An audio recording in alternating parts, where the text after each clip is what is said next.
theory.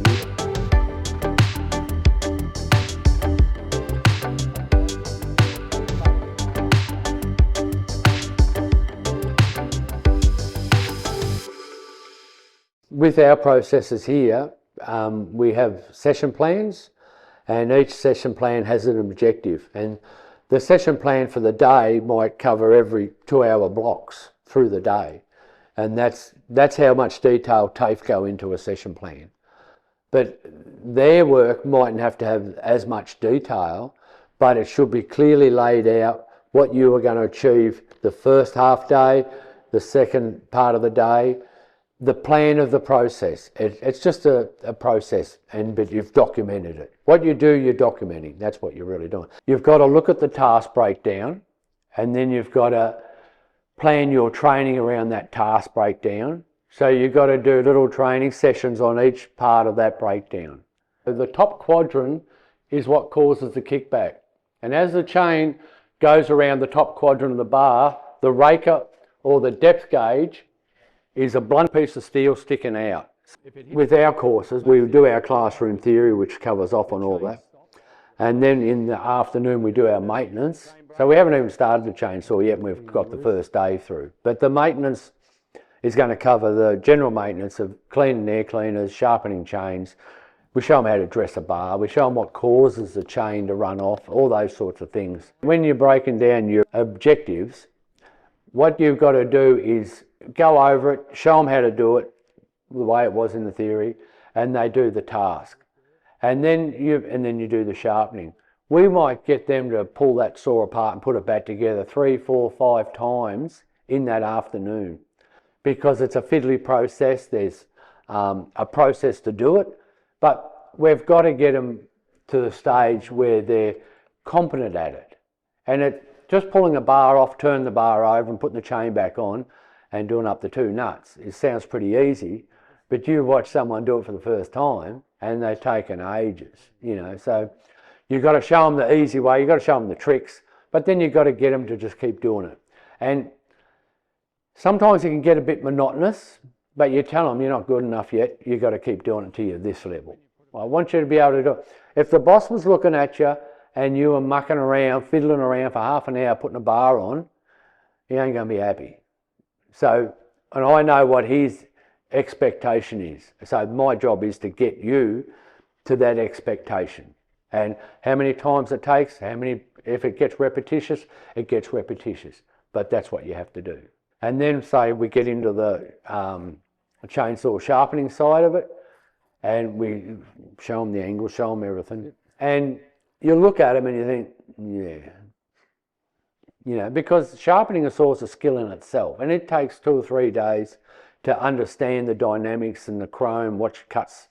A lot of people think you sharpen it 3 times because someone told them and that's all you have to do. Well, it takes as many rubs as it takes with the file to get the tooth sharp, because you're sharpening the chrome.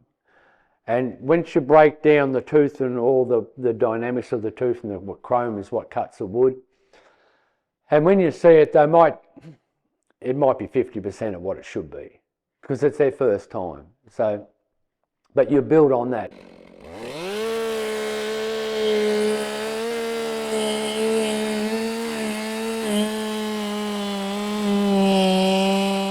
And then the next day you're out in the field and you actually start using the chainsaws, but you still got to sharpen that chainsaw through that day. And we might sharpen them 3 or 4 times at least through the day, just for practice. Even if they don't, it doesn't need it sometimes. Sometimes it's still cutting all right because they haven't hit the dirt or something. Some of them hit the dirt first up, so you sharpen them straight away. At the end of the day, we want to be able to compression cut it through safely and clear the safe to do. So when we start you off with the chainsaw, if you're a novice and you haven't done anything with the chainsaw, we're going to just get you to cut a few wheels off. Once we've showed you how to start the saw correctly and go through that process, now you've got the chainsaw and away you go. We work with a close proximity plan so we can be within 3 metres of the operator. There's another system that's got to be in place to do good training. So, and we might get you just to get used to the chainsaw, because some people, it's a big experience. I've seen people really nervous of touching the chainsaw, but they come and do a course because they want to learn. So if you're just cutting wheels off, nice little wheels, easy, the saw's doing all the work, there's no compression and tension, and just let them go there. And some people might be already at that stage. We keep going back to the parts of the whole process we have to cover. And over the day, you touch back on all your theory. You won't be touching back on mixing fuel and stuff like that. But the actual hands-on side of the saw, we'll be going back over that every day and multiple times. So now we're applying the knowledge that in our theory, in our classroom, and we're making that grow. So, and we've got to keep going back to it. And then you'll identify some students are really good at sharpening, others are better at using the chainsaw, and they're not so good. Everyone's a little bit different. So you've got to put a bit more time into some people in some areas, which you'll find that with all training. All you're trying to do is keep them safe, make their comfort zone grow to the point where then they're at a stage where they can be assessed. The training stage is over. Things to keep in mind. Set clear objectives for each session. Plan sessions around task breakdowns. Start with theory. Progress into workshop. Plan for plenty of hands-on experience. Apply learning in the field. Work with learners from where they are at. Repeat practice until they are ready to do it. Some will need more time. Aim to get them ready for assessment.